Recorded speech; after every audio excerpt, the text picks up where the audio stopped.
can't believe summer's almost over and school is starting soon. And it feels like this summer went so fast. We moved from San Diego to Sweden, so it's been a lot of moving and settling and stuff like that. But also here they start school earlier. In San Diego is in beginning of September. Here it's actually beginning of August, so they start school next week. So the boys are actually going to the international school, which is just around the corner from our apartment, which is great. And Bella is going to go to the International Gymnasium, which is 5 minutes away from here by bike. This is going to be my first time as a mom that I'm not driving the kids. Oh my God.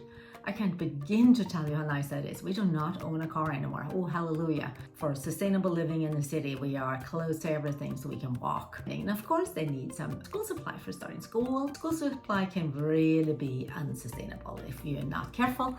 So I'm going to share how we do school supply and what we do. What are my tips for reducing waste when it comes to starting school again? Because school is starting, I'm also doing food prep and I'm prepping for first weeks of school. If you haven't checked out my food prep video, go check that out now. And I'm also we have the video for breakfast cookies, which I make to send it with the kids. I will put actually everything in the description box for all the resources and my tips and recipes and what brands that we use for our school supply. So let's start with the backpack. You want to make sure you have a good backpack for the kids, something that's comfortable, that fits, and you can buy a backpack used. And what I found is that a lot of the backpacks that I used to buy a long time ago, they were not made with really good materials and they will break, the zipper and stuff like that, and it was really hard because you can't really use it. Instead, I've been getting into making sure that I buy a really sustainable but a well-made backpack. This is a Swedish company. This is Fjällräven. This is actually the new color. I really like it. But I want to make sure that they have these soft straps and these adjustable straps because you want to make sure it's going to be comfortable. This one is made to last. They have a lifetime warranty and you can usually buy these used. I really recommend a good backpack. I will, of course, after a whole summer, I will pack daily lunches again. So Bella usually like to eat a salad or a sandwich on home-baked bread. I usually pack that in a bento box. This one, 13 years ago when she started school, is still good. It's been thrown around, it's been forgotten. I have food going bad in there, still looking really good. But this is easy to pack, and like you can see, the lid stays on, which is really important. The boys, they like a little bit more hearty food with them. So for them, I would just make extra of the dinner and then I would send it in a thermos. This is one. And I like this because it has a spoon. So it's easy to eat and it will keep the food nice and warm. And all of these are reusable. We don't use any Ziploc bags. We don't use any plastic wrap, foil, anything like that. And of course, water bottles. Now, I always make sure that we have a lot of extra water bottles because they seem to be forgotten in school. And in the end of the year, I will find a lot of these. I will get them back, along with a lot of hats and sweaters that have also been left in schools. Anyway, so that's the lunch. So let's go to the actual school supplies. So let's begin with binders.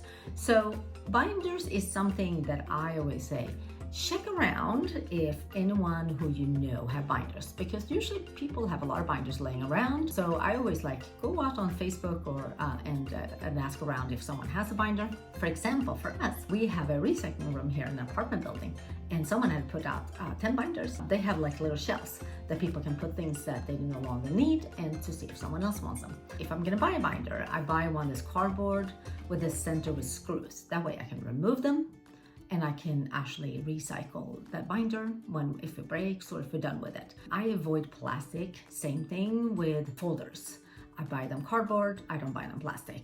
So my kids, they use fountain pens and they are refillable, so you only have to buy them once and they seem to last forever. So I really like those. We also, for pencils, I get these sproutable pencils that have little sprout seeds in them.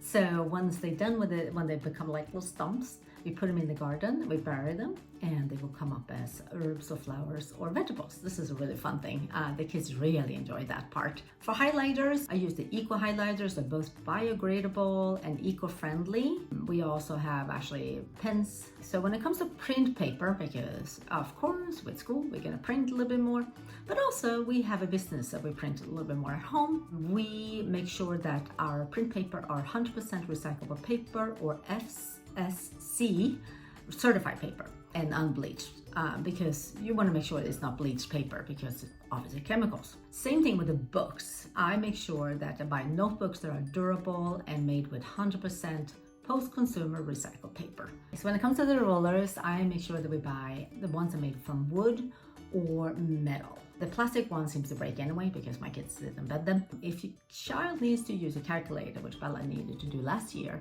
you could usually, again, ask around if you can borrow one, because odds are that they don't need to have a calculator forever, or you can actually buy them usually used on eBay or Craigslist. So just, that's a good typical checkout. And of course, when it comes to school comes books. So like, my kids have been required to read a lot of books. So first of all, we always try to buy our books used or read them on a tablet where you can download books. That way you don't have to actually use any trees for books. So in my books, A Practical Guide to Zero Waste for Families, I have a whole chapter on actually school supplies, so you can go check that out. And so if you have any tips, brands that you like that are sustainable for school supply or even office supply, please put it in the comment. I would love to hear from you guys. Other than that, have a good day and have a good beginning of the school year. Bye.